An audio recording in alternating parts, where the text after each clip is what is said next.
Assalamualaikum warahmatullahi wabarakatuh. Alhamdulillah nahmaduhu wa nasta'inuhu wa nastaghfiruh wa na'udzu billahi min syururi anfusina wa min sayyiati a'malina.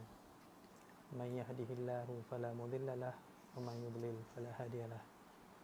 Asyhadu an la ilaha illallah wahdahu la syarika lahu wa asyhadu anna Muhammadan abduhu wa rasuluh. Amma ba'd. Khabar semua? Baik. Terima kasih kerana hari ini sudi mendengar sedikit bingkisan daripada saya yang berkaitan dengan nasionalisme dan juga asabiyah seperti yang ada dalam poster saya. Ini buat julung-julung kalinya saya bersiaran secara live. Buat kali pertama lah. Jadi agak kelang kabut juga untuk menyesuaikan, nak tahu macam mana sebenarnya. How does the system works? Biasa sebelum ini berkuliah dan juga berforum. Ini kali pertama. Baik. Jadi saudara-saudara semua bolehlah bagi feedback dalam komen. Kalau suara okey ke? Clear suara?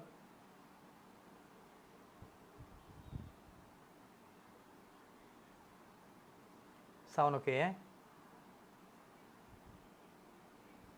Baik.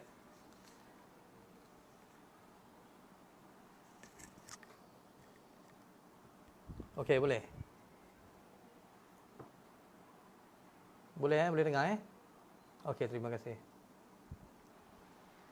Ini hal yang kita ingin bincangkan pada hari ini berkaitan dengan nasionalisme dan asabiyah. Ada beberapa persoalan yang suara kurang juga. Kuatkan lagi. Sekejap Baik, boleh dengar sekarang. Dah habis hijah ni. Mungkin amatur kot. InsyaAllah. Baik, saya teruskan Seperti yang saya tulis dalam poster saya ni, kaitan beberapa persoalan yang kita ingin jawab. Iaitu, samakah nasionalisme dengan asabiyah? Adakah pemahaman nasionalisme negara yang dijajah sama dengan nasionalisme negara yang menjajah? Jadi kita ini, Malaysia, adalah negara yang dijajah. Negara yang menjajah, kita adalah yang paling popular ialah British. Sebelum itu dijajah oleh Portugis, kemudian oleh Belanda, kemudian oleh British, sekejap Jepun, British semula, dan akhirnya kita merdeka. Jadi itu penjajahannya. Tapi yang paling banyak memberikan kesan kepada kita, yang mempengaruhi corak hidup sosiopolitik kita, ialah British. Jadi apabila saya mengatakan tentang kolonial, penjajah, sebenarnya saya sedang merujuk kepada British. Baik, kita masuk kepada tajuk ini untuk bincangkan tentang definisi nasionalisme dan juga asabiyah. Yang pertama, saya nak bincang tentang asabiyah dulu. Asabiyah ini apa yang kita dengar, apa yang kita belajar selama ini.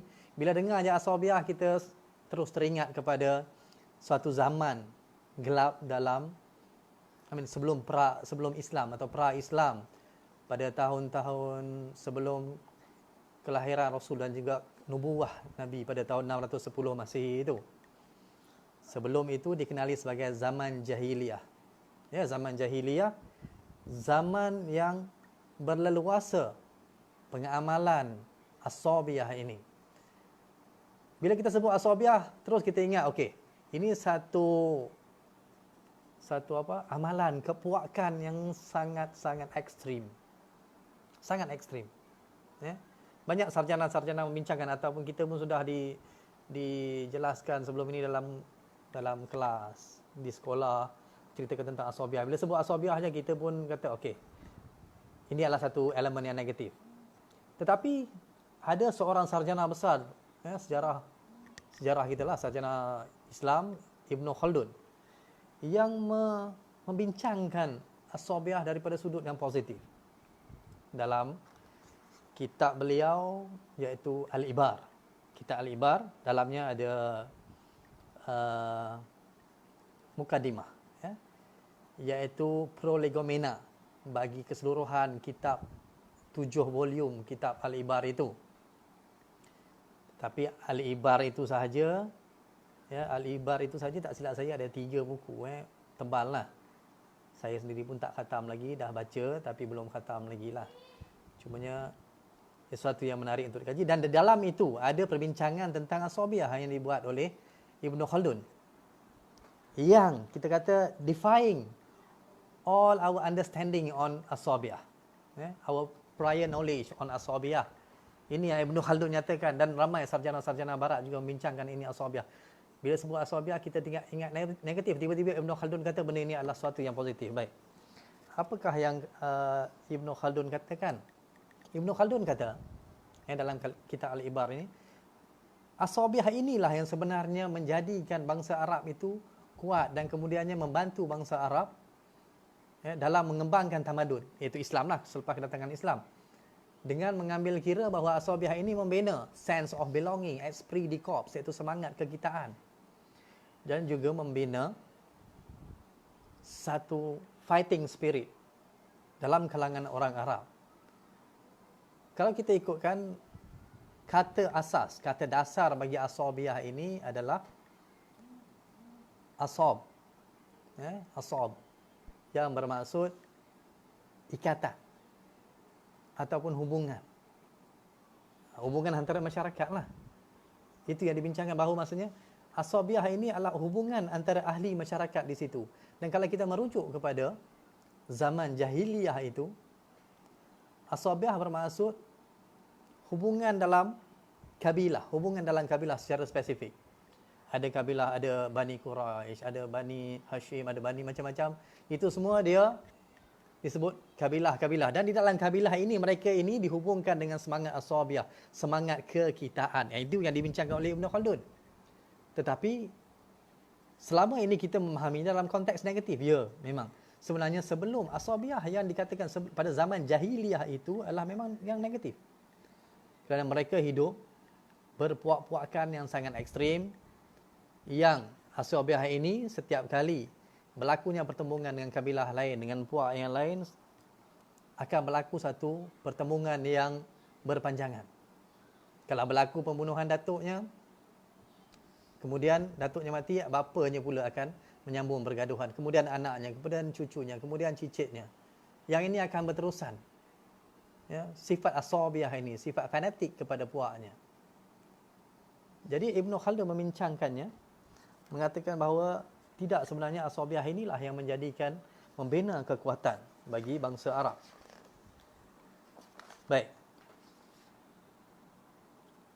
Dalam beberapa tulisan ni ada yang bincangkan tentang As-Sabiah daripada sudut pandang Ibn Khaldun. Satu yang menarik ialah As-Sabiah ini dia mempunyai konotasi agama. Ya, maksudnya selepas Islam lah. Selepas Islam dia mempunyai konotasi agama, dan dia berakar umbi dalam sistem masyarakat Badui sebenarnya, Arab Badui. Inilah yang dibincangkan oleh Ibn Khaldun. Arab Badui, mengapakah dia bermula dengan Arab Badui? Arab Badui ini dia tidak macam Arab Bandar. Ya? Arab Badui ini tinggal di kawasan padang pasir dan mereka memerlukan kekuatan. Mereka ini hidup dalam kegasaran. Mereka ini hidup dalam suatu keadaan yang sangat mencabar. Untuk hidup, mereka memerlukan sokongan antara satu sama lain. Mereka memerlukan sokongan antara satu sama lain. Maka di situ, konsep As-Sabiah itu binding, ya, yang diikat dengan blood relation, ikatan darah, ikatan persaudaraan ini sangat penting, supaya apabila mereka pergi, contohnya pergi berburu ke, ya, pergi berniaga ke dekat tempat, yang tinggal itu di kawasan itu akan dijaga oleh saudara mara mereka. Ya. Jadi di situ perasaan kefanatikan, kepuakan itu sangat penting pada Arab Badui. Berbeza dengan ini yang dikatakan oleh Ibn Khaldun. Tetapi adakah Asabiah ini selepas Islam? Adakah Asabiah dibenarkan dalam Islam? Ada beberapa hadis lah, saya bukanlah orang agama, tapi melalui pembacaan saya ada beberapa hadis yang Nabi sendiri melarang kefanatikan kepada puak. Ya. Maksudnya fanatik, walaupun dia tahu mereka ini, puak itu oppressing and being oppressed. Mereka ini menekan dan mereka ditekan. Dalam dua-dua keadaan, seseorang itu fanatik kepada puak mereka. Ini yang dilarang. Ini yang dilarang. Tetapi, kata Ibn Khaldun, kalau ini tidak berlaku, maksudnya tidak menekan. Tetapi dia hanya satu binding, satu ikatan antara anggota masyarakat dalam satu puak, satu keluarga, itu dibenarkan. Itu yang dibincangkan oleh Ibn Khaldun dalam mukaddimahnya. Cuma kalau kita bincangkan dalam konteks yang lebih luas, pasca Islam, maka kita lihat ini sesuatu yang masih lagi kita beranggapan ini sesuatu yang negatif lah. Agak susah untuk kita menerima Asabiah dalam konteks hari ini sebab kita dah diajar, diindoktrinasi bahawa Asabiah ini sesuatu yang negatif sifatnya. Jadi susahlah kita nak agak menerima sebab kita mempunyai alternatif kepada Asabiah, iaitu prinsip ummah. Ummah ini lebih menjanjikan keluasan, ya, berbanding dengan Asabiah. Dalam ummah yang menggantikan konsep Asabiah ini, dia tidak ada ikatan. Tidak ada ikatan kekeluargaan, tidak ada ikatan darah, tidak ada ikatan antara kabilah. Tetapi selagi mana seorang itu beriman, ya, beriman kepada Allah dan beriman kepada Rasul, maka semua itu dikira, ya, sebagai ummah, itu umat Islam lah. So tidak ada sempadan. Tidak ada sempadan. Kalau kabilah tadi, Asabiah tadi sebenarnya walaupun dia tidak ada, dia bukanlah seperti nasionalisme yang kemudian kita akan bincangkan nanti, mempunyai sempadan negara. Tetapi Asabiah dia mempunyai sempadan, iaitu kekeluargaan. Ikatan darah, blood relationship itu. Ya. Itu sedikit sebanyaklah, ya. Bagaimana akhir ummah kemudiannya datang. Konsep ummah itu selepas Nabi turun, wahyu turun pada tahun 610 Masihi, mengeluarkan manusia daripada kegelapan kepada cahaya. Minaz zulumati ila nur, daripada kegelapan kepada cahaya, maka perlahan-lahan Asabiah ini hilang. Ya, kerana Asabiah memang ciri jahiliah. Memang ciri jahiliah. Jahiliah ini apa? Jahiliah ini zaman yang sebelum kedatangan Islam. Zaman masyarakat Arab hidup dalam ketidakfahaman terhadap konsep monoteism. Konsep monoteism. Zaman jahiliah bukan bermaksud orang Arab bodoh. Ya, ramai kadang-kadang kita agak silap memahami tentang jahiliah ini, yang kita rasa macam tak, mungkin orang Arab ni bodoh, tak kerti apa-apa. Bukan. Lebih kurang 1000 tahun, dikatakan 1000 tahun sebelum kelahiran Nabi Muhammad, ya, 500 sebelum Masihi, dikatakan empangan Ma'arib sudah dibina.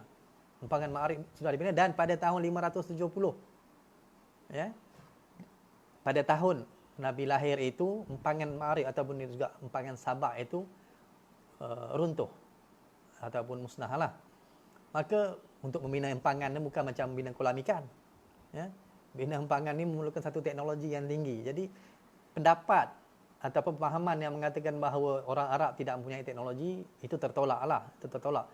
Di Jazirah Arab itu sudah ada empangan Ma'arib di bawah, di bahagian bawah di Yaman moden ini. Kemudian dari segi konteks pada zaman jahiliah, sastra, kesusastraan berada dalam tahap yang sangat tinggi, sehingga kan seperti yang kita biasa belajar di sekolah-sekolah, memang syair-syair terbaik akan digantung di muka Kaabah, akan digantung di dinding-dinding Kaabah, sekitar dinding Kaabah, dan diberikan hadiah oleh para pembesar-pembesar musyrikin Mekah itu. Datangnya Quran itu sendiri sebenarnya meruntuhkan ketinggian kesusastraan manusia, ya, dengan Iqra bismi rabbikal ladzi khalaq. Ya, bacalah dengan nama Tuhanmu yang menjadikan. Ayat-ayat dalam Quran itu sendiri kemudiannya meruntuhkan sastra, kesusastraan bangsa Arab jahiliah itu. Jadi asabiah adalah satu daripada ciri bangsa Arab jahiliyah tadi, ya. Sehinggalah Nabi mendapat wahyu pada tahun 610 Masihi. Akhirnya keluarlah bangsa Arab itu daripada asabiah, kepuak-puakan negatif yang ada itu, dan menjadi berkembanglah Islam itu keluar daripada tanah Arab, ke timur dan ke barat dunia. Baik. Itu secara ringkasnya perbincangan tentang asabiah. Kita akan bandingkan sebentar lagi dengan nasionalisme, ya, nasionalisme. Bagaimana kita menanggapi nasionalisme? Nasionalisme ini pun satu hal yang agak popular. Ya, kalau kita belajar asabiah ini biasanya kita belajar subjek pendidikan Islam di sekolah. Ya. Kalau nasionalisme ini yang biasanya banyak dibincangkan dalam subjek sejarah lah. Kalau tak silap saya tingkatan 45 kot, tingkatan 45, dan juga biasanya di tingkatan 6. Jadi boleh bila kita bincang tentang nasionalisme, mengapa saya tulis dalam poster saya satu konsep atau satu perkataan yang banyak menentukan jatuh bangun politik dalam negara kita, ya, dan juga banyak mempengaruhi perjalanan politik dalam negara kita, ya. Sebab apa, Saya tulis dalam ni 1951. Saya mulakan dengan itu. 1951 saya kata dalam politik orang Melayu Islam di Malaysia sejak 1951 hingga kini. Yang pertama, mengapa 1951 saya mulakan di situ? Ada dua perkara yang penting. Yang pertama, 1951 adalah tarikh penubuhan Parti Islam se-Malaysia. Ya, tarikh penubuhan Parti Islam se-Malaysia pada tahun 1951. Kemudian pada tahun 1951 juga berlaku satu lagi peristiwa, iaitu mesyuarat pasca laporan Barnes. Pasca laporan Barnes tahun 1950 dan menjelang dan juga selepas laporan Penwu dikeluarkan. Laporan Penwu dikeluarkan pada tahun 1951 sebelum kita ura-ura nak memperkenalkan ordinan pelajaran tahun 1952. Tahun 1952.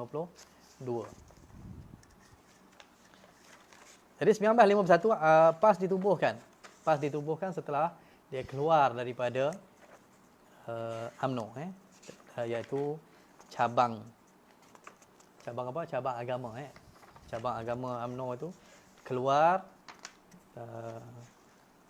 Siapa? Ustaz Adliyah keluar, Hasan Adliyah keluar dari PAS dan menubuhkan. Okey, Ben Anderson memang saya akan masuk kejap lagi, insyaAllah. Kita akan tengok beberapa definisi tentang nasionalisme. Baik, 51 keluar PAS. PAS keluar disebabkan apa? Sebab mereka merasakan bahawa UMNO tidak boleh diharapkan untuk memperjuangkan Islam kerana UMNO membawa konsep kebangsaan. Kebangsaan. Kebangsaan itulah nasionalisme, tapi bahasa Melayunya kita sebut kebangsaan. Yang kedua, tadi saya akan datang balik. Yang pertama tadi, kebangsaan menyebabkan PAS keluar kerana merasakan UMNO tidak mampu untuk memperjuangkan Islam seperti mana yang PAS inginkan. Yang kedua adalah pasca laporan Barnes yang mengatakan, di situlah permulaannya kita di Malaysia ini mula melihat bahawa perlunya satu aliran sekolah kebangsaan. Sekolah national school kebangsaan. Tetapi gagal pada laporan Barnes. Laporan Barnes, dia menetapkan bahawa sekolah ini semuanya akan menjadi satu aliran sahaja. Tapi gagal kerana ditentang oleh masyarakat Cina pada waktu itu, yang termasuklah MCA apa semua, dan juga kumpulan-kumpulan perniagaan, Chamber of Commerce mereka menentang, akhirnya menyebabkan laporan Penwu pula. Ya. Bila laporan Penwu, sekolah vernakular diperkenalkan kembali. Maka satu keinginan, kehendak kita untuk menubuhkan sekolah kebangsaan bangsa itu akhirnya gagal. Sekolah satu aliran ketika laporan Barnes itu. Penwu menggantikannya. Ya, Penwu menggantikannya, akhirnya sekolah vernakular. Baik, dua benda ini. So, sebab itu saya dalam poster saya tulis sejak 1951 hingga kini. Sebab itulah duk bergaduh.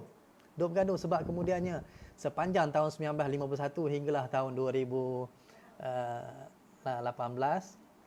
tahun 2018 PAS dan UMNO bergaduh politik lah. Bergaduh politik. Saya bukan nak cerita politik, saya cerita tentang sejarah. So, pertikaian, pertengkaran, pertelingkahan, pertelagahan politik berlaku antara PAS dan UMNO disebabkan ini. Kebangsaan. Kerana PAS sangat keras menolak kebangsaan. Kebangsaan. Baik. Jadi, kita di sini kita nak bincang sebenarnya definisi nasionalisme atau kebangsaan ini. Perkataan apa yang sebenarnya kita nak gunakan? Kebangsaan atau nasionalisme. Bila kita rujuk kepada Kamus Dewan ataupun PRPM lah kalau dalam website ini, PRPM, Pusat Rujukan Persuratan Melayu, nasionalisme ada diterjemahkan sebagai semangat kebangsaan. Nasionalis diterjemahkan sebagai orang yang memperjuangkan semangat kebangsaan. Nasional itu adalah kebangsaan, sama ada peringkat, iaitu pemeringkatan. Peringkat macam kat sekolah ada peringkat zon, ada peringkat daerah, ada peringkat negeri, ada peringkat kebangsaan. That is pemeringkatan, itu pemeringkatan. Tapi another, from political terms itu ataupun sociology terms, historical term, kebangsaan itu ialah nationalism. Nationalism, satu semangat, satu semangat. Baik, nationalism ada, iaitu semangat kebangsaan. Nasionalis ada, iaitu orang yang memperjuangkan semangat kebangsaan. Nasional, kebangsaan. Tapi nasion, kata dasar, kata dasar bagi perkataan nasionalisme itu tak ada. Tidak diterjemahkan di dalam PRPM ataupun Kamus Dewan. Atau Dewan Bahasa tidak menterjemahkan sebagai nasion. Dia menterjemahkan sebagai bangsa. Nation dalam bahasa Inggeris diterjemahkan sebagai bangsa. Jadi kita nak bincang sekarang ini, bila kita nak bincangkan sesuatu konsep, istilah, kita pergi balik kepada istilah asal dia.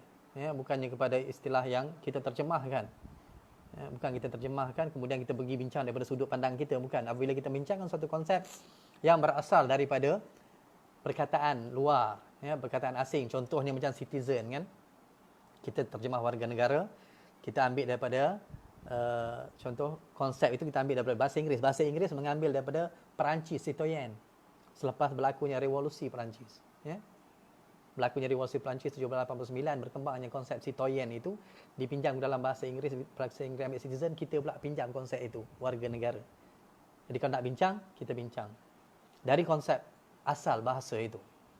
Saya kata tadi, kita pergi balik kepada nation. Apa sebenarnya nation ini?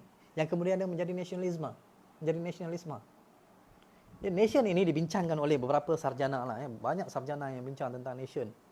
Bangsa yang berkembang. Iaitu bangsa, dari bangsa itu menjadi nasionalisme. Iaitu semangat nation itu. Semangat kebangsaan itu. Antara yang saya senaraikan di sini ialah saudara-saudari boleh rujuk dalam Google lah nanti kalau rasa nak baca lebih lanjut, supaya saya bagi sekali imbas saja. Antaranya yang terawal ialah Ernest Renan. Ernest Renan. Ini antara yang saya paling yang saya suka dengan dengan definisi dia. Kemudian ada sarjana Hans Kohn, Ernest Gellner, Anthony Smith, Ellie Kaduri dan juga Benedict Anderson. Ada banyak sarjana. Benedict Anderson ini antara yang paling popular membincangkan tentang idea nasionalisme. Ada buku-buku yang berkaitan dengan The Idea of Nationalism, What is a Nation, Nations and Nationalism, Imagine Communities. Ini ada saudara Muhammad Azrin tadi bagi tahu, kata bincangkan Benedict Anderson punya konsep Imagine Communities itu. Kemudian Anthony Smith, Theories of Nationalism, dan juga Ellie Kaduri, Nationalism. Ya. Baik, tapi dalam banyak-banyak ini yang paling banyak, dalam zaman kontemporari ini, yang pada saya akan petik ataupun saya akan lebih menjurus kepada dua orang lah, iaitu Benedict Anderson, Benedict Anderson dan juga Ernest Renan. Ernest Renan ini. Baik. Yang pertama kita tengok Renan. Kenapa saya kata Renan ini menarik minat saya? Sebab kemudian Renan ini dia mempengaruhi Soekarno. Renan ini dia mempengaruhi Soekarno. Saya mengenali Renan melalui Soekarno. Sebab Ernest macam tu dah ada dah. A nation is a spiritual principle. Bangsa itu adalah sebenarnya satu prinsip jiwa, spiritual. Bangsa ini suatu konsep yang sangat abstrak. Tidak nampak, tidak kelihatan. Dia berbeza dengan kaum. Kalau kita nak bincang. Okay? Biasa saya kalau dalam kelas tu saya akan tulis dalam papan putih itu kaum, race, bangsa, nation. Kita bincang. Oh baik. For the sake of argument di sini saya menggunakan terjemahan nation itu sebagai bangsa. Walaupun ada sarjana kita yang hebat iaitu Profesor Emeritus Ahmad Adam mencadangkan perkataan bangsa itu kita guna nation, iaitu direct translation from nation dalam bahasa Inggeris itu, tapi disebabkan tidak ada perkataan itu tidak dimantapkan lagi kan, tak mantap lagi dalam kamus dewan pun tak ada, tidak digunakan nation, maka saya mengekalkan bangsa itu sebab kita akan bincang tentang bangsa itu bagaimana. Okey. Saya berhenti minum air sekejap.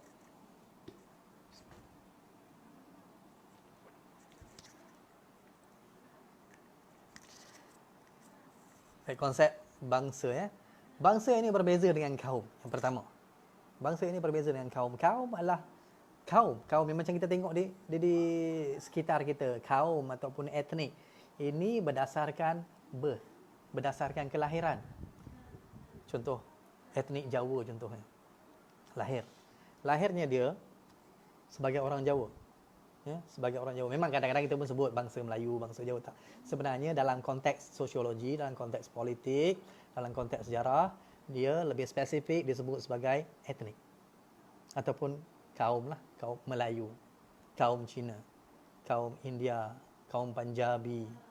Kan? Kalau etnik, contohnya ada etnik Semai, Senoi Perak, kan? Ada Jawa, ada Bugis, ada Mandailing. Itu semua adalah etnik-etnik. Jadi berbeza. Yang pertama, bangsa berbeza dengan kaum. Okey, bangsa berbeza dengan kaum. Bangsa satu konteks yang lebih luas. Kaum dia kecil. Dia by birth, dengan kelahiran. Seseorang yang lahir sebagai Cina, dia tidak boleh menjadi Melayu. Seseorang yang lahir sebagai India tidak boleh menjadi Melayu. Seseorang yang lahir sebagai orang Jawa tidak boleh menjadi Cina. Begitu. Tetapi semua orang yang lahir ini boleh menjadi satu bangsa. Bangsa Malaysia contohnya sebab kita nak akan bincang nanti. Bangsa Malaysia ni macam mana? Adakah feasible or not? Malaysian nation itu, bangsa Malaysia itu adalah suatu yang berdaya upaya boleh dilaksanakan atau tidak? Kita akan bincang sekejap lagi. Ya. Baik, jadi bangsa itu boleh dibentuk.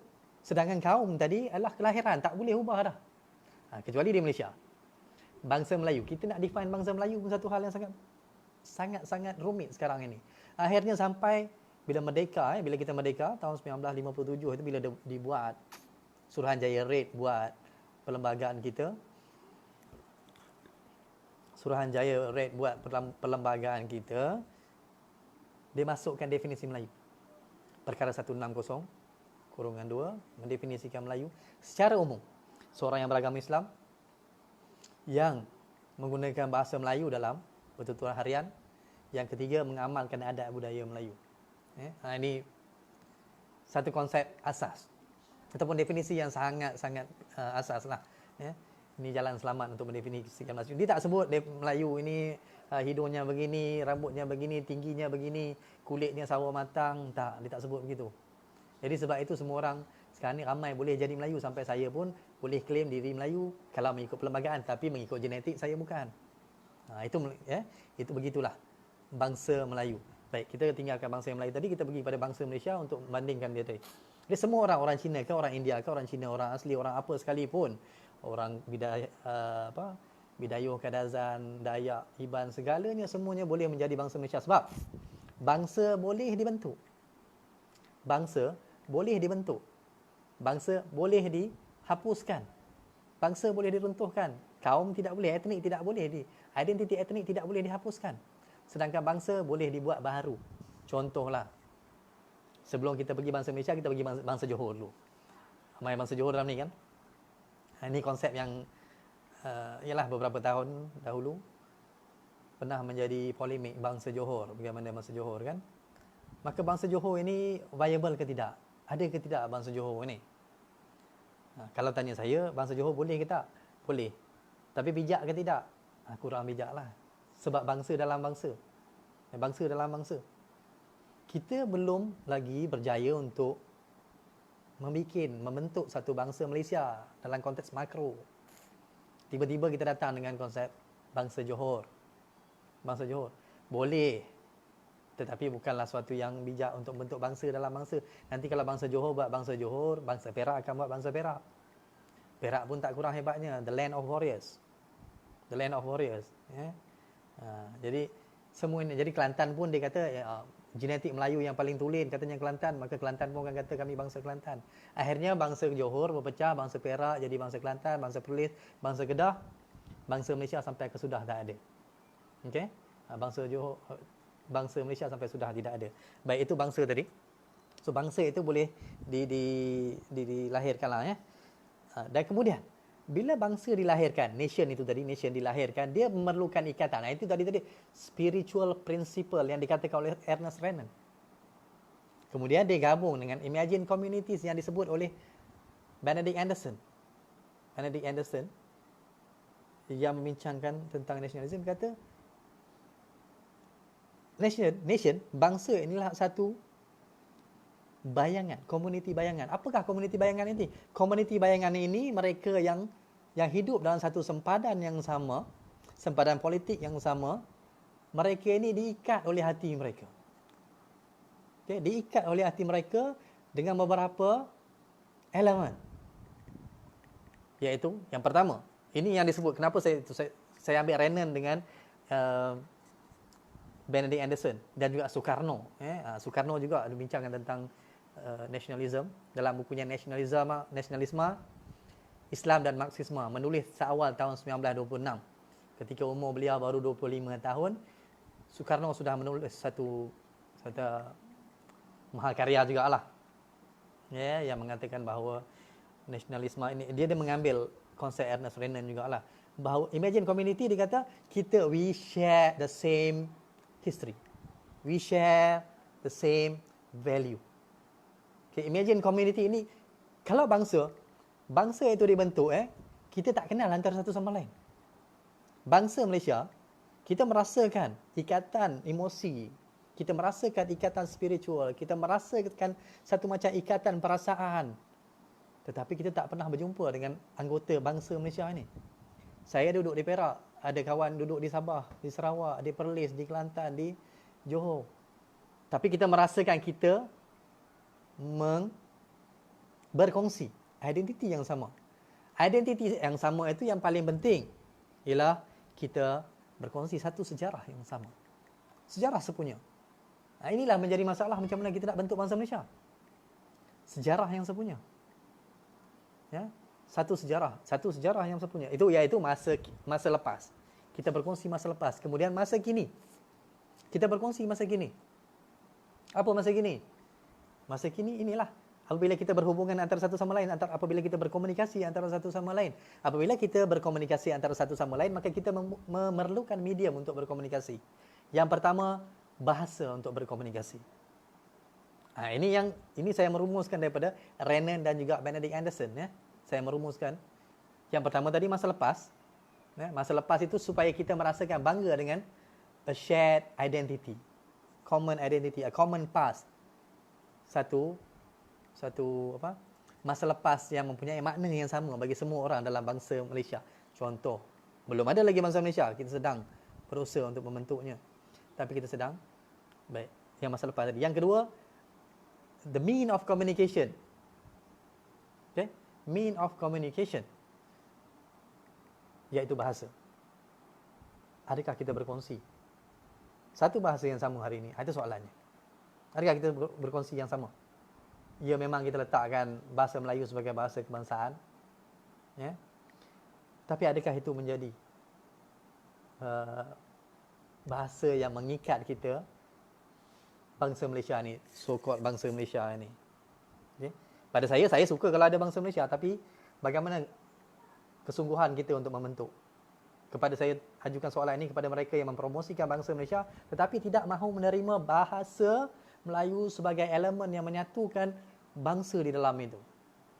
Benedict Anderson ada tulis satu lagi, ada satu lagi karya beliau, Language and Power. Language and Power, bahasa dan kuasa. Okay, bahasa dan kuasa. Jadi kalau kita tidak menerima bahasa yang menjadi pengikat kepada hari ini, sebab we share the common past, then we share the present untuk menuju masa hadapan itu nanti. Masa kini ialah medium of komunikasi tadi, bahasa Melayu. Adakah kita berkongsi? Ya, kita hanya berkongsi atas perlembagaan sahaja.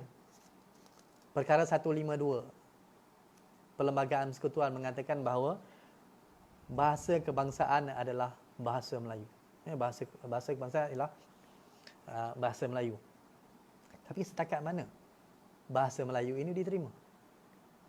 Diterima oleh semua orang yang mahu melihat kewujudan bangsa Malaysia. Bangsa Malaysia. Adakah dalam perlembagaan kita sebut bangsa Malaysia? Tidak ada disebut tentang bangsa Malaysia. Tidak ada. Baik. Kalau tidak ada, kenapa kita nak jadi bangsa Malaysia? Adakah bangsa Malaysia tidak bagus? Bagaimana kedudukan orang Melayu dalam bangsa Malaysia? Ini persoalan-persoalan yang kita perlu jawab. Baik. Mengikut pendapat saya sendiri mengatakan bahawa saya mahukan bahawa konsep bangsa Malaysia itu diperjuangkan. Tetapi dengan syarat paling asas yang kita mahu perjuangkan ialah menjadikan medium komunikasi itu, iaitu lambang komunikasi itu, bahasa Melayu, mendapat tempat yang meluas dalam masyarakat, dan dia menjadi medium yang menghubungkan semua bangsa Malaysia itu. Tidak boleh tidak untuk menerima bahasa Melayu itu sebagai bahasa yang mengikat kita bersama. Bahasa yang mengikat kita bersama. Kita boleh bercakap bahasa Inggeris, kita boleh bercakap bahasa Tamil, kita boleh bercakap bahasa Mandarin, kita boleh bercakap apa sahaja. Tetapi dalam public domain, dalam domain public, domain awam, bahasa yang mengikat semua orang antara satu sama lain ialah bahasa Melayu. Ya.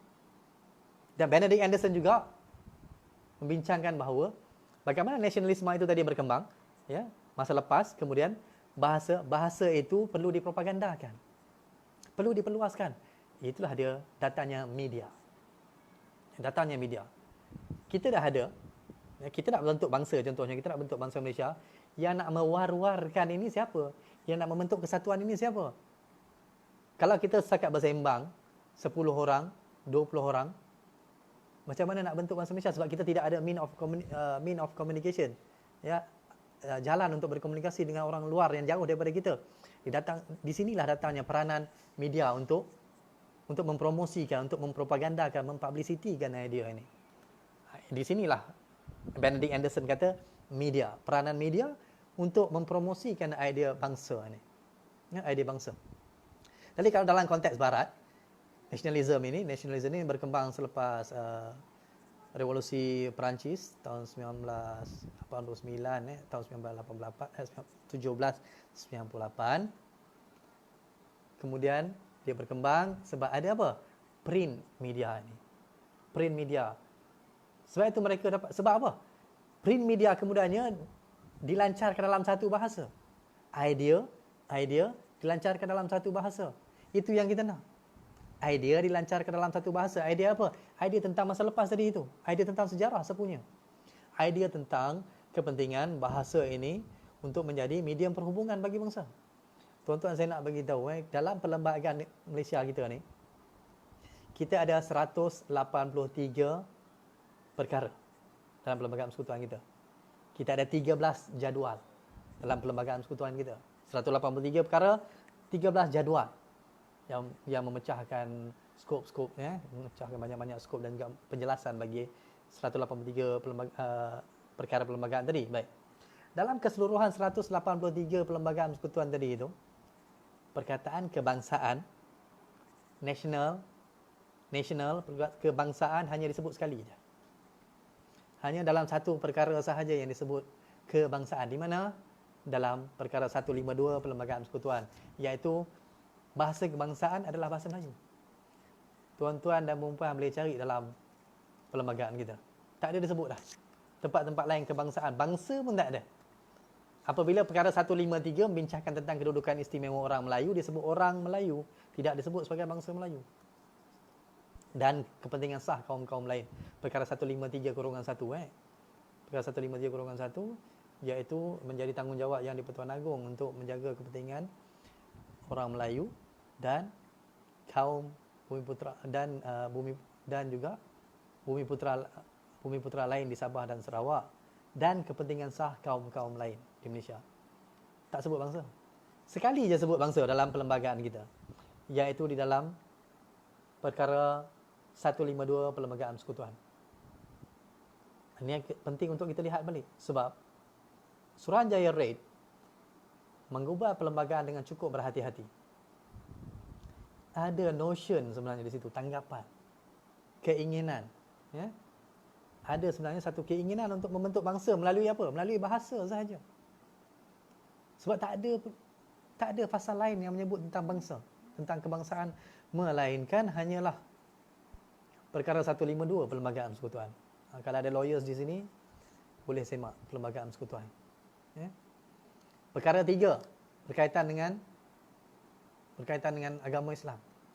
Islam sebagai agama rasmi bagi persekutuan. Bagi persekutuan. Bukan Islam agama kebangsaan. Sebab kita tidak boleh impose, kita tidak boleh memaksa agama kita terhadap orang lain.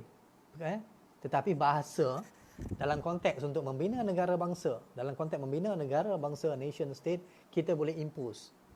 Kita boleh memaksa, bukan memaksa dalam konteks maksudnya compelling, bukan, tapi impose, mengenakan terhadap orang lain supaya menerima ini. Persoalannya, mahu menerima atau tidak mahu menerima. Bahasa Melayu itu sebagai bahasa komunikasi. Sedangkan dalam 183 pasal itu hanya satu yang sebut tentang bangsa. Bahasa Melayu sebagai bahasa kebangsaan. Itu persoalannya. Okay? Baik. So itu yang pertama. Yang pertama tadi ialah sharing the same past.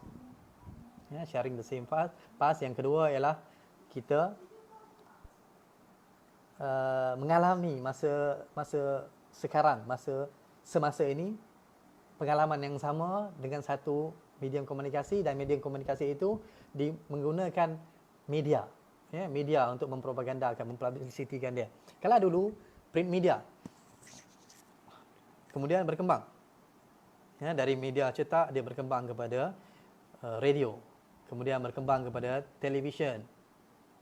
Ya, itu adalah evolusi telekomunikasi kita.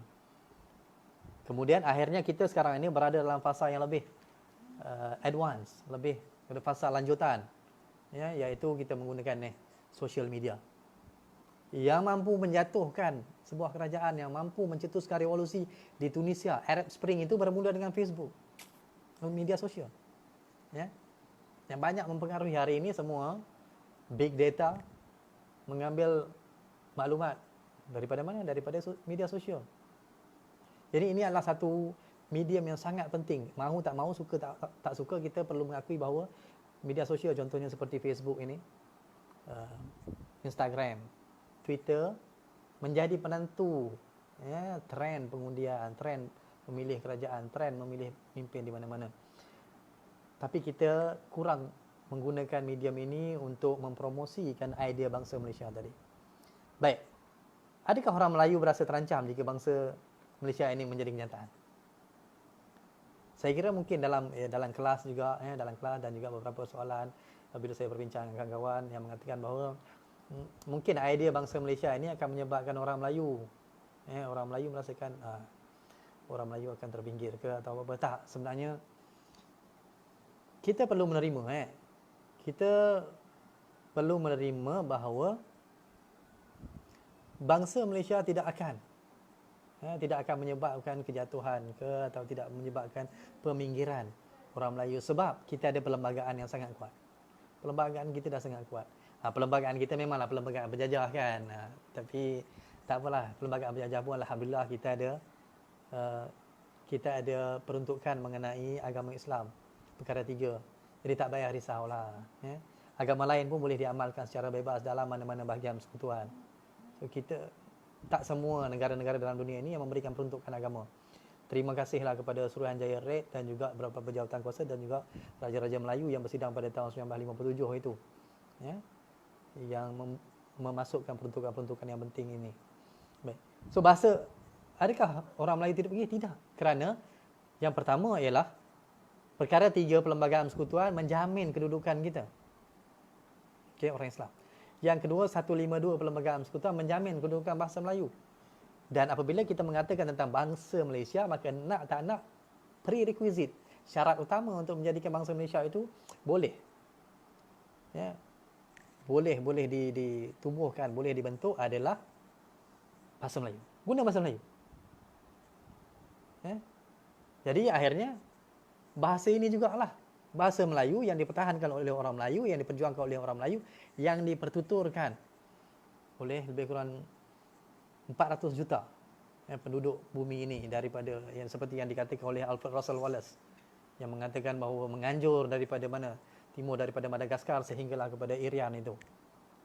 Mengatakan itu alam Melayu. Ya, kata Raffles. Begitu. Maka akhirnya bahasa Melayu akan dimartabatkan juga jika bangsa Malaysia dibentuk. Kemudian, kedudukan istimewa orang Melayu. Kedudukan istimewa orang Melayu, Bumiputera, Sabah dan Sarawak, ya, tidak akan sekali-kali terancam jika bangsa Malaysia ditubuhkan. Sebab semua ini sudah termaktub, sudah terkunci kemas dalam perlembagaan persekutuan kita. Jadi ada orang boleh kata, boleh aja kot ubah perlembagaan. Perlembagaan bukan kitab suci. Perlembagaan bukan wahyu. Ya, perlembagaan bukan wahyu. Perlembagaan bukan kitab suci. Tetapi untuk mengubah perlembagaan, kita perlukan 2/3 parlimen. Dan selain itu, kita juga memerlukan untuk mengubah beberapa pasal dalam perlembagaan ini, kita memerlukan persetujuan majlis raja-raja. Bukan senang-senang. Perkara 152, 153 tidak boleh diusik kecuali dengan perkenan majlis raja-raja Melayu. Jadi kita tak perlu risau. Sebab tidak ada siapa, majlis raja-raja Melayu yang memperjuangkan bahasa Melayu, kedudukan istimewa orang Melayu, agama Islam, mereka adalah sangat mustahil untuk membenarkan pengubahan ini berlaku. Maka dalam konteks kerisauan orang Melayu, bangsa Malaysia ini adalah suatu yang berdaya upaya lah, feasible. Jadi tak perlulah kita risau. Baik, nationalism. Ya, bila kita dah bincang tentang nationalism tadi itu, asasnya lah bermula dengan bangsa, sesuatu yang boleh dibentuk, boleh dilahirkan, semuanya bercakap dalam satu bahasa. Kemudian berkembang konsep nationalism ini. Nationalism berkembang selepas abad ke-18, iaitu selepas Revolusi Perancis, berkembang. Ya. Ada orang kata, okey, nationalism ini dia bertentangan dengan Islam. Saya nak tanya, dari perspektif mana bertentangan daripada Islam? Sedangkan Asabiah tadi pun yang jelas-jelas mempunyai ciri jahiliah. Asabiah tadi dibincangkan dari sudut yang positif oleh Ibn Khaldun, yang membolehkan Asabiah ini diamalkan. Tetapi saya melepaskan diri, saya berlepas diri daripada itu, walaupun Ibn Khaldun mengatakan boleh. Tapi saya lebih rasa ciri Asabiah itu tidak berapa sesuai lah untuk diamalkan. Tapi sebab dia dah ada gantian, replacement for Asabiah, iaitu ummah, konsep ummah. Tapi nationalism, kita kembali kepada nationalism bagaimana yang kita faham sebenarnya? Adakah nationalism negara yang menjajah kita ataupun negara-negara yang dijajah? Negara menjajah kita, negara-negara yang penjajah ini, contohnya British. Bila saya sebut kita British ini, mereka ini digerakkan satu lagi perasaan, bukan nationalism, ada satu lagi perkataan, istilah, iaitu jingoism.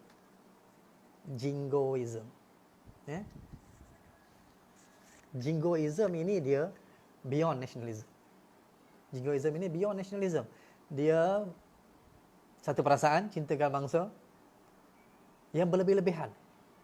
Dan kemudian perasaan ini, perasaan jingoism ini dia mempengaruhi pula corak foreign policy, dasar luar untuk pergi menjajah orang lain, untuk memuaskan perasaan mereka itu tadi, untuk menjadi sebuah bangsa yang besar, a great nation. Kata Gambetta ini seorang sarjana Perancis, dia kata, to remain a great nation or to become one must colonize. Untuk kekal sebagai negara, bangsa yang hebat, a great nation, atau menjadi sebuah bangsa yang hebat, one must colonize. kita atau kita perlu menjajah. Itu jingoism. Jingoism. Kita perlu keluar menjajah bangsa lain. Barulah kita boleh mempamerkan. Mempamerkan kekuatan bangsa kita. Itulah juga yang kemudian national socialism oleh Nazi. Pada awal abad ke-20. Yang diamal itu satu prinsip, iaitu mengelepasi. Nazi itu adalah nasionalisme pada tahap yang paling ekstrim. Yang di national socialism itu singkatannya adalah Nazi. Bukan komunis.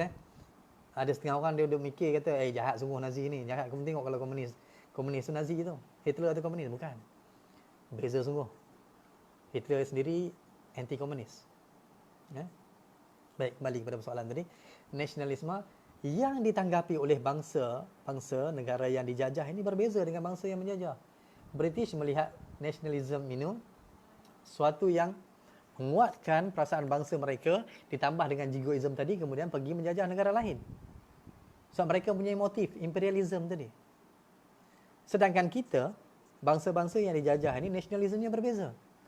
Yang pertama, kita dimotivasikan, digerakkan oleh perasaan ingin bebas. Perasaan ingin bebas. Pada mulanya nasionalisme ini di Malaysia contohnya, dalam tanah Melayu inilah. The notion of nationalism itu lambat juga berkembang. British datang dan menjajah bermula tahun 1874 ataupun 1824, membuat perjanjian British Belanda, Anglo-Dutch, memecahkan alam Melayu, memecahkan alam Melayu.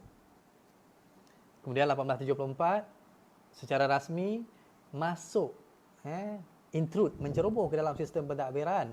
Kalau ada yang kata bahawa tidak, sebenarnya British hanya datang 1874 dan kemudian tidak ada apa-apa yang berlaku. Raja-raja Melayu masih berkuasa. Pada saya, Raja-raja Melayu hilang terlalu banyak kuasa melainkan atas agama Islam dan adat istiadat Melayu sahaja. Teks hilang. Pengurusan negara hilang. Hatta dana untuk urusan-urusan agama Islam juga melalui perbendaharaan yang dikawal oleh British. Jadi banyak yang hilang. Memang jajah lah, memang jajah. Tak apa, hal itu kita bincang kemudian dalam sesi yang lain. Jadi 1874 dijajah, British jajah. 1874. Lupa pula tengah bincang tentang kaitan ni tadi. Baik. 1874 British jajah masuk sehinggalah 1957. Dalam tempoh itu perkembangan nasionalisme kita lambat apabila dalam konteks perkataan pertubuhan kebangsaan Melayu-Melaya tahun 1945 itu adalah yang pertama ditubuhkan. Sebelum UMNO lagi, pertubuhan kebangsaan Melayu Bersatu, Pekembar. Pekembar. UMNO itu United Malays National Organisation. Sebelum UMNO ditubuhkan ada PKMM. Sebelum PKMM ada KMM, Kesatuan Melayu Muda. Sebelum itu bagaimana bentuk perjuangan orang Melayu? Semuanya dalam bentuk kenegerian. Persatuan Melayu Singapura, Kesatuan Melayu Singapura, Kesatuan Melayu Kelantan, Kesatuan Melayu Perak. Semuanya tidak berjuang secara bersama. Tidak berjuang secara bersama. Melihat masing-masing anak negeri masing-masing. Belum ada perjuangan secara kolektif. Hanya selepas Perang Dunia yang pertama, Perang Dunia pertama di bawah Jepun, kita mempelajari banyak perkara, dan mula mempelajari idea-idea tentang perkembangan nasionalisme, bahawa bangsa penjajah ini boleh dijatuhkan, boleh diruntuhkan. Kemudian perlahan-lahan idea ini berkembang. Jadilah PKMM ditubuhkan, tapi kemudian diharamkan, ditubuhkan tadi oleh Pak Sakor, Burhanuddin Helmi, dan Burhanuddin Helmi, Sahaji Muhammad segala lah. Kemudian berkembang jadi Pekembar. Di situ kita mula belajar tentang nasionalisme. Tapi nasionalisme kita tidak seperti nasionalisme British. Nasionalisme kita itu ialah, yang pertama ialah nasionalisme Melayu. Bagaimana nasionalisme Melayu? Iaitu menggabungkan semua anak negeri itu dalam satu pertubuhan yang bersifat kebangsaan, pemeringkatan yang lebih luas. Tidak lagi atas nama negeri, tapi atas nama Malaya. Atas nama Tanah Melayu. Pertubuhan kebangsaan Melayu Bersatu. Walaupun tidak ada sebut perkataan Melayu, Tanah Melayu. Tapi apa yang ingin dibayangkan di situ adalah satu penyatuan orang Melayu secara massal. Secara besar-besaran buat kali pertama. Ini satu kejayaan UMNO lah. yang ditubuhkan pada Mei 1946, rentetan daripada cadangan British untuk menubuhkan Malayan Union. Yang ini kita perlu berterima kasih juga kepada UMNO. Ya. Kerana menubuhkan satu hal, tetapi menggunakan medium itu, macam tadi itu media, kita nak promosikan nasionalisme, kita perlukan media. UMNO, dia menggunakan bantuan antaranya ialah Raja-Raja Melayu tadi tu. Network itu. Okay, network. Dan juga keberadaan mereka di dalam jentera kerajaan British membolehkan mereka mencapai, membuat capaian akses kepada seluruh negeri-negeri Melayu itu, 9 negeri Melayu. 9 negeri Melayu yang beraja. Itu yang kemudiannya menjadi UMNO. Okey. Jadi nasionalisme kita beza. Kita bukan nasionalisme kebangsaan yang dilarang. Asabiah itu bukan. Jadi kalau ada orang yang mengatakan bahawa kita UMNO, adalah dulu pertikaian antara parti politik yang caci maki UMNO, kata UMNO ini asabiah, kebangsaan adalah asabiah, tidak. Saya nafikan. Saya secara peribadi, as a student of history, sebagai seorang pelajar sejarah, saya menafikan bahawa apa yang diperjuangkan oleh UMNO itu sama dengan asabiah, tidak. Nasionalisme tidak sama dengan asabiah. Asabiah satu keekstreman, sedangkan nasionalisme dia bukan keekstreman. Asabiah dia ada whether right or wrong. That is my kabilah. Salah ke betul ke saya memperjuangkan kabilah saya. Saya memperjuangkan puak saya, sedangkan nasionalisme negara-negara yang dijajah ini tidak sama. Mereka tidak sampai tahap itu bahawa kita macam mana pun kita kena perjuangkan, bukan, tak. Ya. Yang pertama dia menjajah. Dia melawan penjajah. Ini berkongsi nasib yang sama. Nasionalisme ini, tu saya kata, perlu digerakkan oleh the shared past tadi tu. Masa lepas yang sama. Masa lepas yang sama apa? Kita mula menggerakkan, kita mula mempromosikan tentang Sriwijaya. Bangsa Melayu ini kita berkongsi semuanya adalah warisan dari Sriwijaya. Kita adalah warisan dari Melaka. Raja-Raja Melayu ini dari Melaka. Dari Melaka pergi ke Perak, kemudian berkembang ke Pahang. Begitu. Itu adalah unsur sepunya sejarah yang digerakkan untuk menggerakkan masyarakat Melayu. Yang mencetuskan nasionalisme Melayu itu. Perkembangan-perkembangan akhbar. Itulah media yang Benedict Anderson sebutkan tadi. Dalam konteks negeri-negeri Melayu. Dalam konteks tanah Melayu. Dari sana berkembangnya nasionalisme Melayu ini. Seperti yang dibincangkan oleh William Roth dalam bukunya The Origin of Malay Nationalism. Jadi saudara-saudari semua bolehlah untuk untuk pergi lebih lanjut tentang perbincangan itu dalam buku itu, untuk memahami nasionalisme Melayu, antaranya ialah tulisan W.R. Roth tadi. Okey. Itu saya katakan bahawa nasionalisme kita, nasionalisme Melayu itu tidak sama dengan nasionalisme negara yang menjajah kita. British tidak sama. Mereka diselaputi nasionalisme itu dengan Jingoism, sebab itu mereka keluar untuk menjajah. Sebab itu kerana mereka mempunyai motif untuk menjajah. Sedangkan kita tidak mempunyai motif untuk menjajah. Motif kita untuk mengeluarkan diri dari penjajahan, untuk memperjuangkan identiti. Kita mula rasakan identiti kita terancam. British tidak merasakan itu. British tidak merasakan identiti mereka terancam.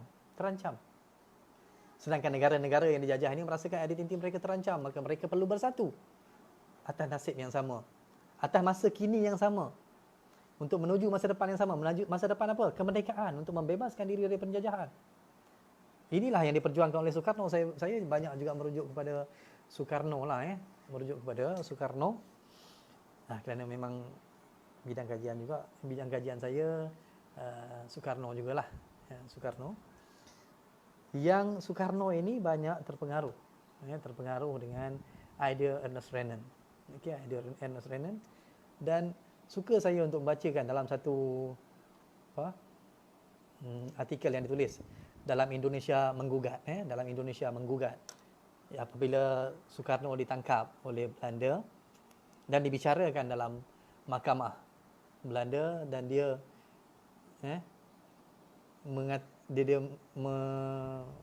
mengungkapkan perkataan ini. Dia kata, bagaimanakah caranya kita menghidupkan nasionalisme itu? Jalannya ada 3. Yang pertama, kita tunjukkan kepada rakyat kita bahawa kita punya hari dulu adalah hari dulu yang indah, iaitu Majapahit. Kalau Indonesia dia banyak rujuk pada Majapahit lah. Kedua, kita menambah keinsafan rakyat bahawa kita punya hari sekarang adalah hari yang gelap. Yang pertama, kita pernah memiliki hari yang indah di bawah penguasaan Majapahit. Tapi masa kini kita adalah masa kini yang gelap. Yang dikongsi bersama, masa kini gelap. Di bawah siapa? Di bawah Belanda. Di bawah Belanda. Kemudian yang ketiga, kita perlihatkan kepada rakyat sinarnya hari kemudian yang berseri-seri dan terang, beserta caranya mendatang hari kemudian yang penuh dengan janji-janji itu. Itu 3 elemen yang sebut tadi. Bagaimana nasionalisme itu mahu dibentuk, mahu diwar-warkan oleh Soekarno. Adakah Soekarno berjaya? Soalannya, adakah Soekarno berjaya untuk membentuk ataupun mempromosikan nasionalisme Indonesia? Berjaya. 20 tahun lamanya Soekarno mengambil masa untuk membentuk bangsa Indonesia. Walaupun konsep ataupun keinginan untuk membentuk bangsa Indonesia itu sudah mula wujud sejak tahun 1928 lagi. Sejak tahun 1928 lagi. Iaitu bermula dengan Sumpah Pemuda. Bermula dengan Sumpah Pemuda yang dilafazkan di Batavia, di Jakarta. Dan ideanya muncul daripada Muhammad Yamin. Muhammad Yamin adalah salah seorang bapa kemerdekaan Indonesia yang mengatakan bahawa kami putera-puteri Indonesia mengaku bahawa tanah tumpah darah ini namanya Indonesia. Kami putera-puteri Indonesia mengaku bahawa bangsa negara ini Indonesia. Kami putera-puteri negara ini mengaku bahawa bahasa persatuan bagi bangsa ini adalah bahasa Indonesia. Bahasa Indonesia datang dari mana? Bahasa Indonesia itu adalah bahasa Melayu. Bahasa Melayu seperti yang kita gunakan hari ini. Dari mana datangnya bahasa Melayu itu? Bahasa Melayu itu datangnya dari Riau, Kepulauan Riau. Kepulauan Riau. Sebab itu kemudiannya, sebab apa digunakan bahasa Melayu? Sebab memang diakui oleh pegawai-pegawai Belanda, bahasa Melayu adalah bahasa yang sangat mudah digunakan. Sehingga kan urusan rasmi, selain menggunakan bahasa Belanda, menggunakan bahasa Melayu dalam ejaan, dalam sistem ejaan Belanda. Itu yang menyebabkan kemudian bahasa Melayu berkembang menjadi medium penghubung, the mode of communication, sampailah pada 1945 apabila Indonesia merdeka. Jepun kalah. Bila Jepun kalah 15 Ogos, 2 hari selepas itu Indonesia mengisytiharkan kemerdekaannya. Maka bermulalah kerja-kerja membina nasionalisme Indonesia. Kerja-kerja membina bangsa Indonesia. 20 tahun Soekarno buat kerja untuk bina bangsa saja. Bina bangsa saja. Dia menggunakan segala jentera yang ada, menggunakan segala media yang ada. Menggunakan segala media yang ada untuk membentuk bangsa Indonesia. Penting sangat kan guna bina bangsa Indonesia? Adakah membina ekonomi penting ataupun membina bangsa yang penting? Yang mana penting? Kedua-duanya penting. Kedua-duanya penting. Bangsa penting, ekonomi penting. Tapi ekonomi itu perlukan satu jiwa yang kuat untuk menggerakkannya. Jati diri perlu diperkemaskan. Bagi suatu bangsa yang dijajah selama ratusan tahun, mereka perlu disematkan jati diri, disematkan keyakinan, motivasi diri. Maka the notion of nationalism itu perlu diperkemaskan. Bahawa kita ini sampaikan, Soekarno mencipta satu istilah yang disebut sebagai Homo Indonesiensis. Homo Indonesiensis yang mempromosikan bahawa kita ini bangsa Indonesia yang baharu. Daripada tahun 45 hingga 49 tercetusnya revolusi Indonesia. Dia kata kita perlu bina bangsa Indonesia. Bangsa yang punya ciri yang baharu, yang berbeza dengan apa yang ada ketika zaman Belanda. So tahun 1945 hingga 1965 itulah yang Soekarno buat. Memang ada ramai sarjana sejarah yang bicarakan bahawa Indonesia tidak majulah ketika zaman Soekarno. Tetapi dalam konteks pembinaan bangsa, dalam konteks pembinaan nasionalisme, Indonesia sangat berjaya. Indonesia sangat berjaya sehingga dicatat oleh Arnold Toynbee dalam majalah Times pada tahun 1965. Majalah Times 1965. Arnold Toynbee adalah seorang sejarawan British yang berwibawa lah. Beliau mengatakan kalau tidaklah kerana keupayaan, ya, karisma dan ketokohan Soekarno, maka bangsa Indonesia tidak akan terbentuk dalam tempoh 20 tahun itu. Satu jasa Soekarno paling besar untuk menguatkan jati diri orang Indonesia dan menanggapi diri mereka sebagai bangsa Indonesia adalah kerja-kerja pembinaan bangsa selama 20 tahun. Kalau tidak kerana Soekarno, kata Tuan B, kalau tidak kerana Soekarno, bangsa Indonesia mungkin tidak terbentuk. Kerana apa? Kerana keluasan geografinya, kerana kekurangan modalnya, kekurangan dananya. Tetapi akhirnya Indonesia berjaya. Indonesia berjaya. Mereka membuat gerakan Indonesianisasi. Ya. Bahasa sekolahnya sekolah satu bahasa. Hatta mereka mengamalkan dasar asimilasi, bukan dasar integrasi. Ya, asimilasi bahawa semua bangsa embrace the national identity. National identity-nya bukan Jawa lah, tapi dominannya Jawa. Itulah sebabnya sampai bila orang Cina yang duduk di sana kemudiannya menukar identiti mereka, embracing Indonesianism itu, namanya ditukar kepada nama Indonesia. Ini dicatatkan dalam dokumen-dokumen. Dia kata contohnya nama orang Cina Ong ditukar kepada Onggo Siwato. Ang namanya ditukar kepada Anggriani. Kalau kita tengok latest yang popular Ahok kan, Gubernur Jakarta itu sebelum ni, iaitu Basuki Cahayapurnama. Basuki Cahayapurnama. Beliau adalah dari keturunan Cina, tapi namanya sudah ditukar. Begitu juga yang berlaku itu di Indonesia lah. Bagaimana pembinaan bangsa itu. Tapi okey. So saya kata Indonesia sangat berjaya. Sehingga hari ini kalau kita jumpa orang Indonesia di mana-mana sekalipun, nasionalisme dia sangat kuat. Tak perlu dipaksa mereka untuk bercakap dalam bahasa Indonesia. Mereka bercakap dalam bahasa Indonesia di mana-mana. Ya. Sehingga kan ketika saya di Australia duduk dalam bas, ada beberapa pemuda yang menaiki bas, ada dalam 7-8 orang. Nampak saya ingat daripada PRC lah, People's Republic of China tadi. Saya duduk pandang dia orang, tiba-tiba dia bercakap bahasa Melayu sama mereka. Dan saya rasa kagum. Inilah satu kejayaan yang sangat besar. Dan kejayaan ini tidak boleh diukur dengan material. Kejayaan ini tidak boleh dibeli dengan wang ringgit.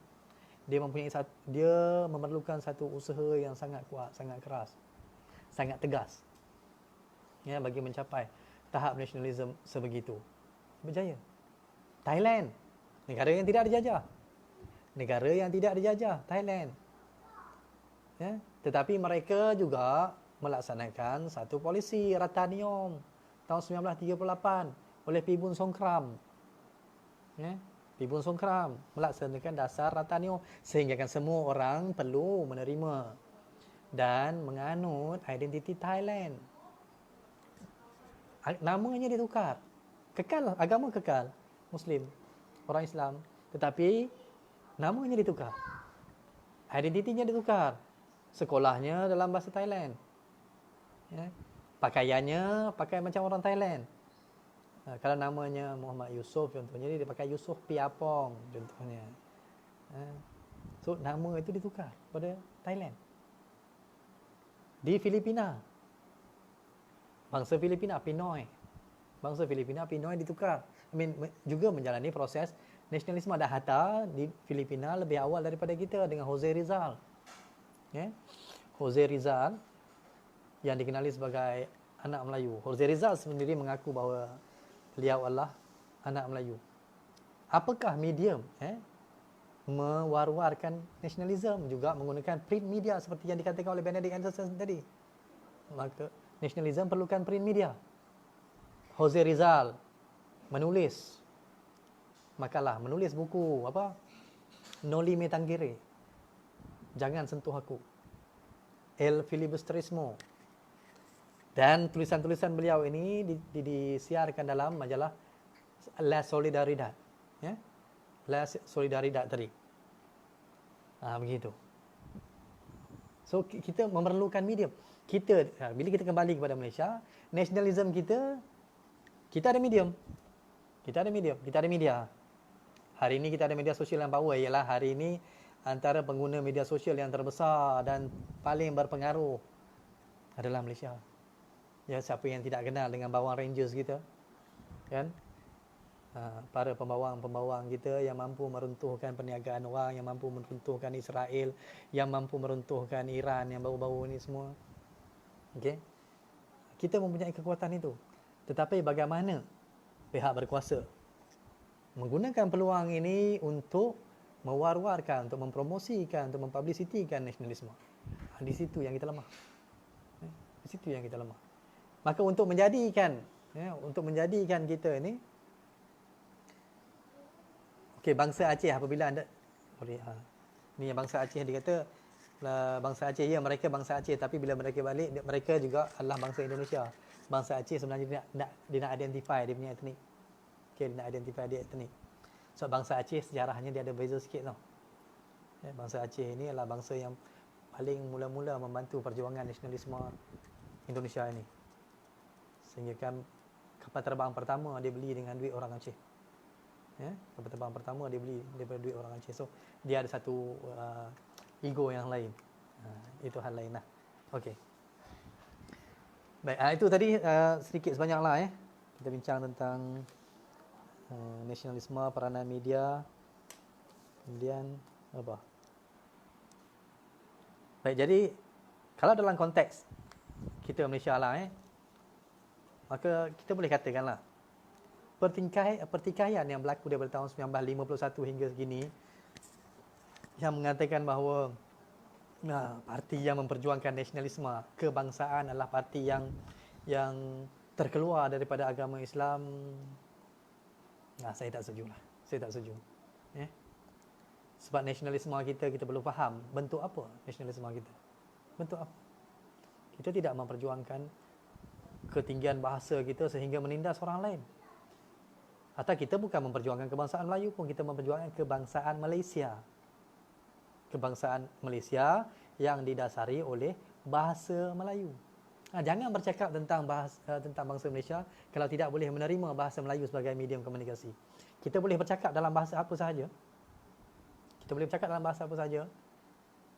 Tetapi menerima bahasa Melayu sebagai medium komunikasi dalam domain awam.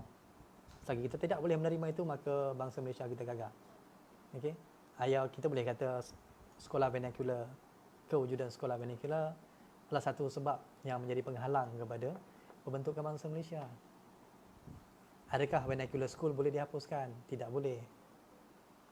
Walaupun kita mahu dari segi idealism kita mahukan bahawa kita semua sekolah satu sekolah kebangsaan, tetapi realitinya tak boleh dihapuskan. Maka kita perlu belajar untuk untuk hidup.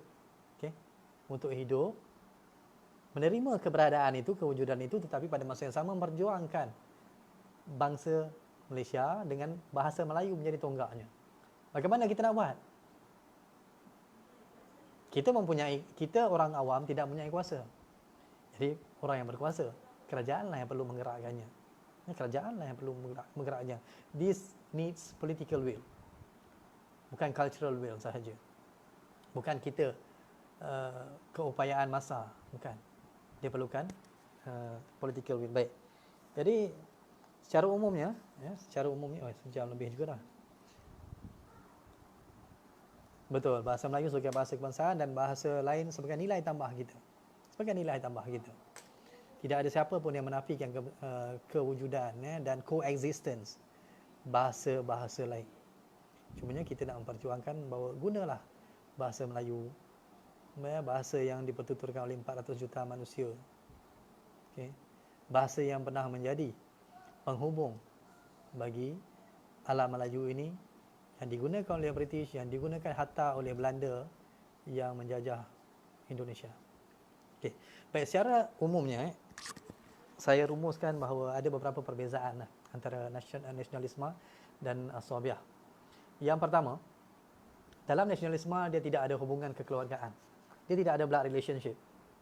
Nasionalisme ini satu tadi spiritual principle, emotional principle, ikatan emosi, prinsip emosi dan juga rasa keinginan untuk bersatu. Dalam nasionalisme, dia ada keinginan untuk bersatu.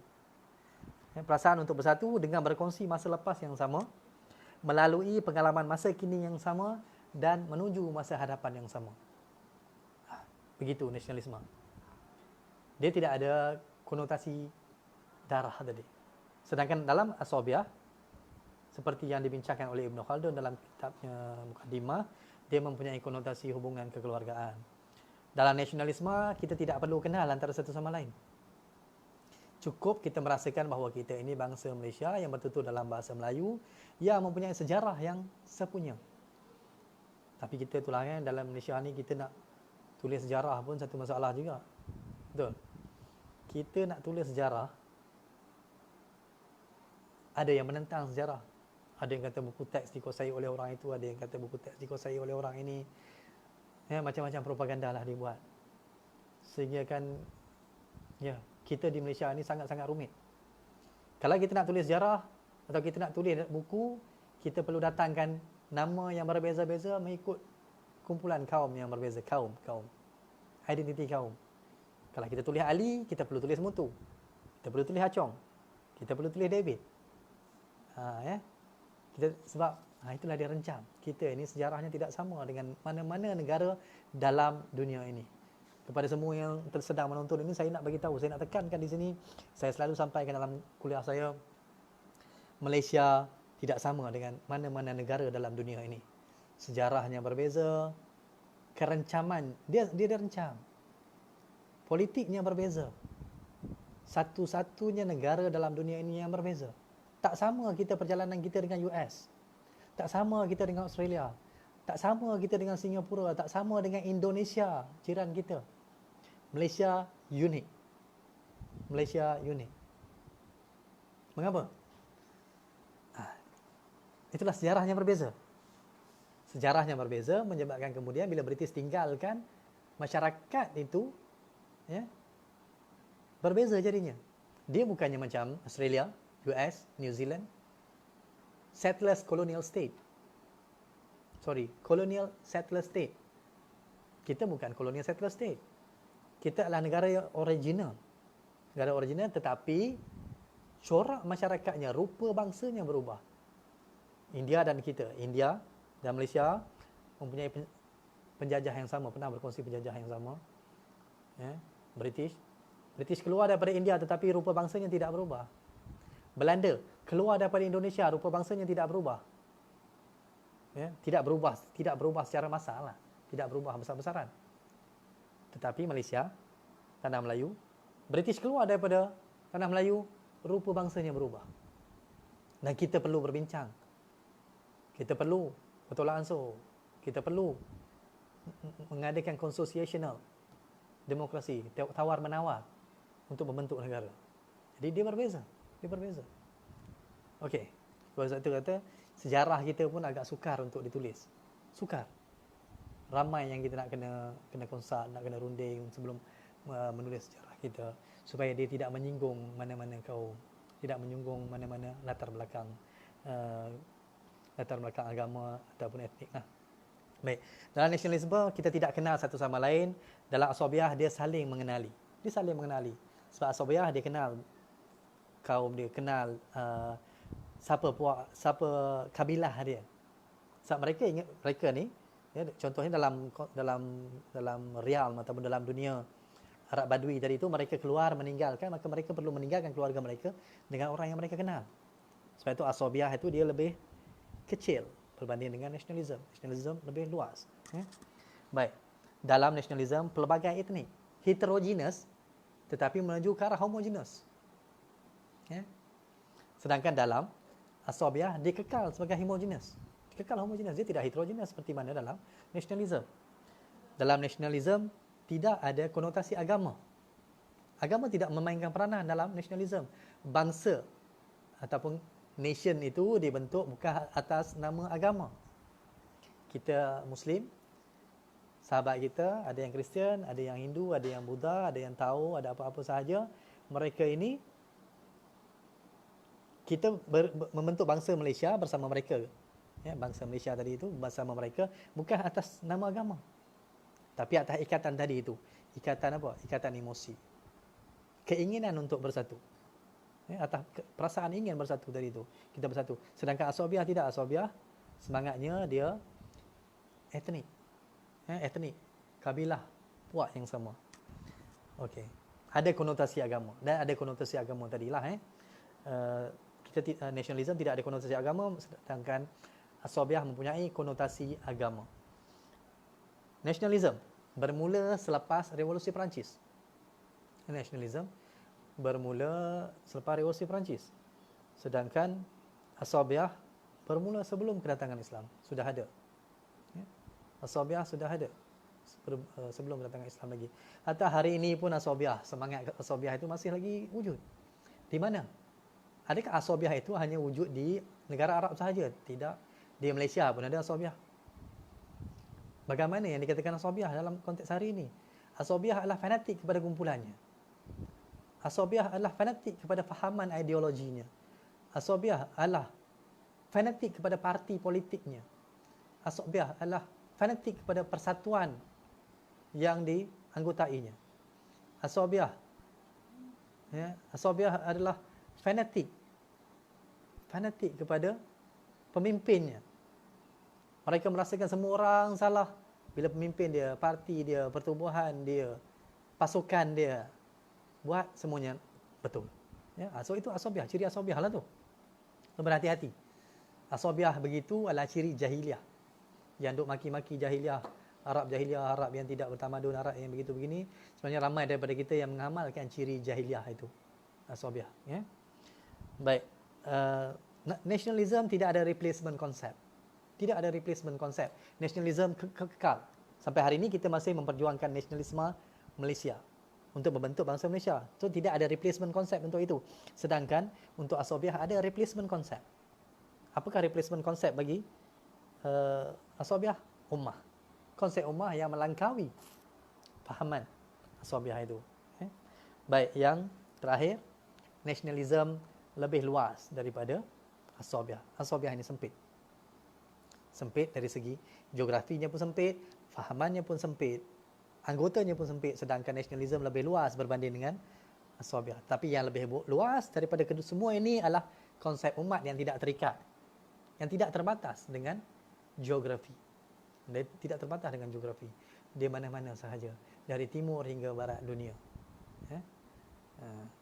Maka begitulah sedikit sebanyak perbincangannya. Sebenarnya ada lagi kalau kita nak bincang tentang bahasa lah, bahasa juga pendidikan. Tapi hari ini kita bincang tentang definisi dan latar belakang nasionalisme dan asabiah itu sahajalah. Saya kira mencukupi kot, dah sejam setengah dah ni duk cakap. Dah sejam setengah cakap ni. Clear ke semua, boleh dengar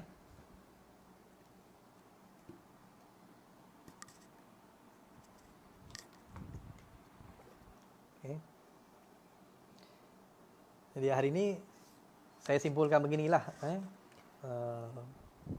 kita perlu keluar daripada tanggapan bahawa nasionalisme ini suatu yang terma yang derogatory, terma yang pejoratif, terma yang mempunyai konotasi yang buruk. Tidak, nasionalisme bukanlah seburuk yang disangkakan, kecuali kita tempelkan jingoism pada nasionalisme itu. Seperti yang saya katakan tadi, jingoism adalah perasaan ekstrim nasionalisme. Perasaan ekstrim nasionalisme kalau kita tempelkan kepada nasionalisme, perasaan cintakan bangsa yang berlebih-lebihan sehingga menganiaya bangsa lain, menganiaya orang lain, maka itu salah. Begitulah asabiah tadi. Asabiah cenderung untuk begitu. Walaupun Ibn Khaldun membincangkan daripada sudut yang positif, tetapi untuk lebih selamat, maka saya rasa kita, sebab ada replacement konsep for asabiah iaitu ummah, maka kita terima ummah bagi menggantikan konsep asabiah. Tetapi nasionalisme, UMNO, United Malays National Organisation, Parti Kebangsaan Melayu Bersatu, pada saya tidak ada salahnya. Tidak ada salahnya dalam memperjuangkan nasionalisme kerana dia dari segi keinginannya, matlamatnya adalah memperjuangkan kebajikan. Itu buat tak buat kedualah, tapi matlamatnya begitu. Ke atas kepentingan memperjuangkan kaumnya, bangsanya tanpa menganiaya orang lain, maka nasionalisme begitu diterima. Dan itulah dia nasionalisme kita di negara-negara jajahan atau decolonized states, decolonized states, negara-negara yang pernah dijajah oleh penjajah British khususnya. Banyaklah yang kita belajar daripada mereka, dia British ini. Okey. Jadi saya kira itu sajalah kot untuk hari ini.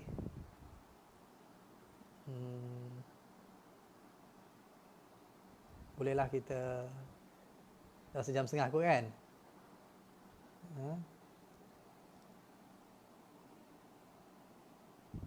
Dah sejam setengah ni dah boleh off dah kot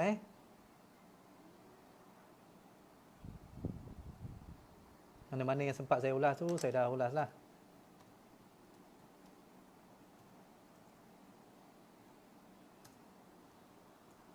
Okey, konsep negara bangsa insya-Allah. Terima kasihlah kepada semua Terima kasih kepada semua yang sudi mengikuti perbicaraan ini. InsyaAllah saya duk cadang mungkin lepas ni kita bincang tentang bahasa dan pendidikan. Okey. Bahasa dan pendidikan. Jadi selamat malam semua insya-Allah. Terima kasih kerana sudi mengikuti rancangan ini. Bukan rancangan lah. Perbicaraan ini dari rumah sempena COVID-19. Stay safe, stay safe, stay at home. Tinggal di rumah, tinggal dengan selamat insya-Allah. Kita doakan negara kita. Kita doakan negara kita lekas-lekas keluar daripada kesulitan dan malapetaka ini. Kepada semua pelajar-pelajar saya, student-student saya di universiti, jaga diri baik-baik insya-Allah. Kita jumpa insya-Allah bulan 6 lah. Kalau ada apa-apa masalah boleh email saya ataupun boleh WhatsApp ke saya. Terima kasih kepada semua. Sekian, terima kasih. Assalamualaikum warahmatullahi wabarakatuh.